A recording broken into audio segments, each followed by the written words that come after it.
4 PM news network में दोस्तों आपका स्वागत है। मैं हूं आपके साथ राशिद ज़हीर। जब आप मेरी खबर देख रहे होंगे उस वक्त ईरान के विदेश मंत्री अरागची इस्लामाबाद पहुंच चुके होंगे।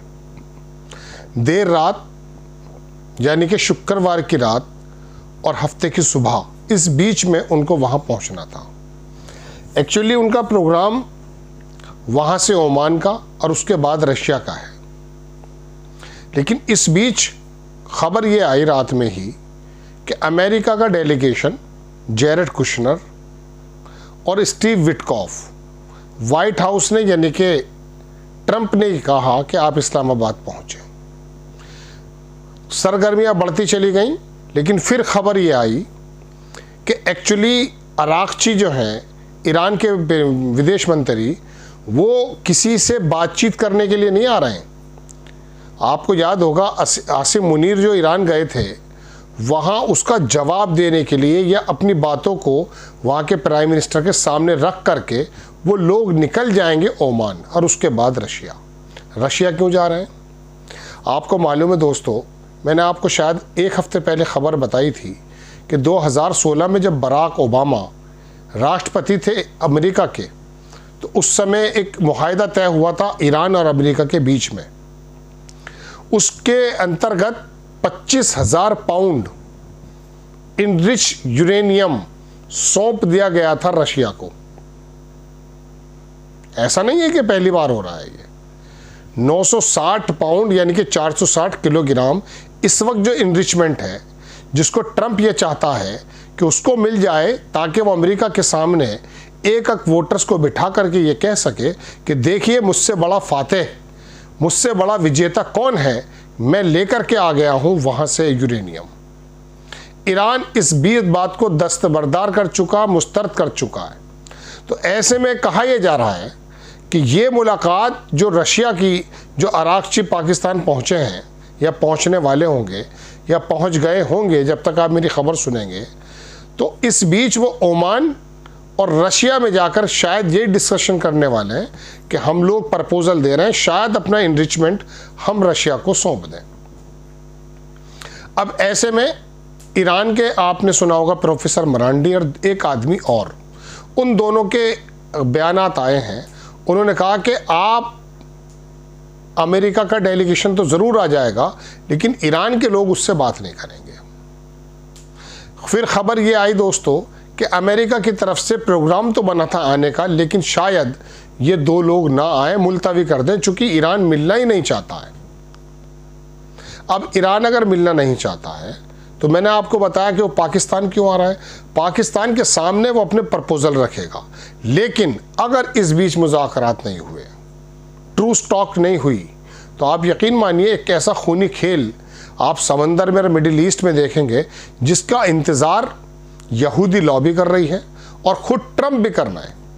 मैं एक अलग सा एपिसोड बनाऊंगा आपके सामने, जिसमें मैं आपको ये बताने की कोशिश करूंगा कि ट्रंप के मन में एक इच्छा ऐसी बार बार क्यों उमड़ती है कि वो ईरान का इंफ्रास्ट्रक्चर तबाह बर्बाद कर देना चाहता है। दरअसल वो इंफ्रास्ट्रक्चर ईरान का नहीं है, $400 बिलियन का जब कोविड में दुनिया थी, उस समय ईरान और चीन का ये मुआहदा था कि जितने पुल्स, ब्रिजेस, एनर्जी सेक्टर्स, कॉरिडोर्स और एयरपोर्ट्स हैं, वहाँ बहुत बड़ा इन्वेस्टमेंट एक्चुअली चाइना का है। वो एक अलग खबर है, लेकिन फ़िलहाल मैं आपको सिर्फ़ और सिर्फ मुज़ाकरात की बात बताने के लिए हाजिर हुआ। आप देखें दोस्तों, खबर ये है, मैं आपको दिखाता हूँ। अनादोलू एक अखबार है टर्की का, वहाँ से भी मैंने कुछ खबरें ली हैं और कुछ खबरें अलग अलग जगहों से ली हैं। वो मैं आपको दिखाना चाहता हूँ, सिर्फ मुज़ाकरात की बात ही कि कहाँ कहाँ क्या चल रहा है।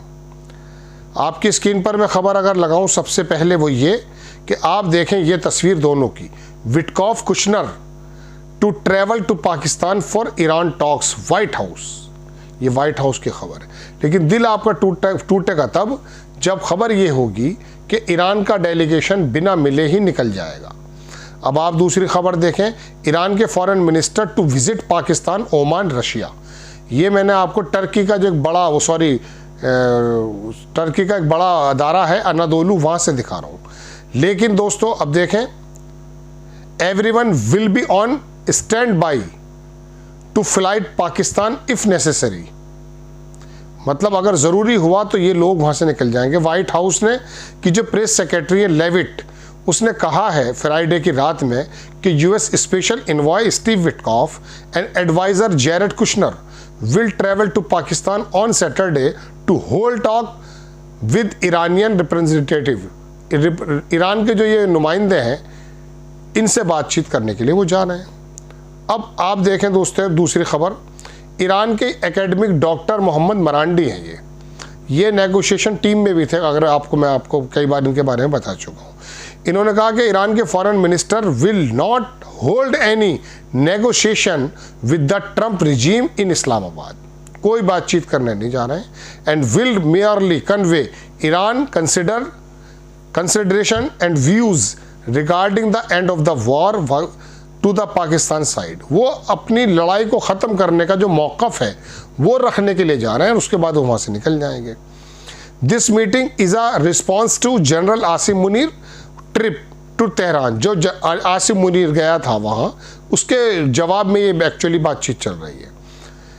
आई हैव बीन इन्फॉर्म्ड, उनको इन्फॉर्म कर दिया गया है कि that no negotiation with any American are plan during the visit, जो अमेरिकन प्लान कर रहे हैं उसके मुताबिक ऐसी कोई भी बात नहीं हो रही है। दोस्तों बात यह है कि अगर ये मुज़ाकरात जैसा मैं सोचता था हो जाएंगे, अगर ये नहीं हुए तो हाल क्या होने वाले हैं? हाल ये होंगे कि जिस प्रकार से पूरे ईरान का मुहासरा अमेरिका के बड़ी बड़ी वॉरशिप कर रही हैं, उसको लेकर के तो अंदाज़ा यही लगाया जा सकता है कि शायद एक बहुत बड़ी बमबारी बर्बादी ईरान पर लाने की वो कोशिश कर रहे हैं। ईरान ने भी अपनी अपनी तैयारी कर रखी है, लेकिन मैं आपको बताऊं जिस तरह से ऑयल के प्राइसेस ऊपर जा रहे हैं, हाइक्स हो रहे हैं, उससे लग ये रहा है दोस्तों कि शायद स्थिति बहुत अच्छी नहीं है। ईरान को यहाँ लचीला रुख अपनाते हुए मैं समझता हूँ बातचीत की मेज़ पर बैठना चाहिए। अब चूँकि अमेरिका को अपनी मूंछ भी ऊँची करनी है अंतर्राष्ट्रीय समाज के सामने, जगत के सामने, आप उनको बार बार इसी तरह से, हालांकि हम ये भी जानते हैं कि जब जब नेगोशिएशंस हुई हैं उसको बर्बाद करने का यहूदी लॉबी और अमेरिका की लॉबी सबसे आगे रही है। इंचिस का शब्द आया था जो टीआरटी वर्ल्ड ने छापा था कि अराक़ची ने कहा कि हम इंचिस से दूर रह गए थे जो पाकिस्तान में टॉक चल रही थी। उस बीच किसी आदमी का फ़ोन आया, संभवतः वो ट्रंप का आया होगा, संभवतः कुछ लोगों ने कहा कि वो नेतन्याहू का भी हो सकता है, क्योंकि नेतन्याहू ने बाद में कहा था कि साहब मैं बराबर, वो मुझे रिपोर्ट करता है जे डिफेंस। तो बहरहाल अब ये मुज़ाकरात होते होते जब तक आप मेरी खबर सुन रहे होंगे नहीं होंगे तो दुनिया किस करवट पर जाएगी, अगले एपिसोड में मैं बताऊंगा। और मैं आपको ये भी बताऊंगा कि अब नेतन्याहू को कैंसर डिटेक्ट जो हुआ था उसकी अब उसी के माध्यम से खबर ये आई है, उसके अंदर एक गिल्टी पैदा हो गई है और कुछ दिनों का शायद वो मेहमान है। अखबार कह रहा है जो नेतन्याहू के अल्फाज हैं। नेक्स्ट टाइम किसी खबर के साथ हाजिर होता हूँ। जय हिंद।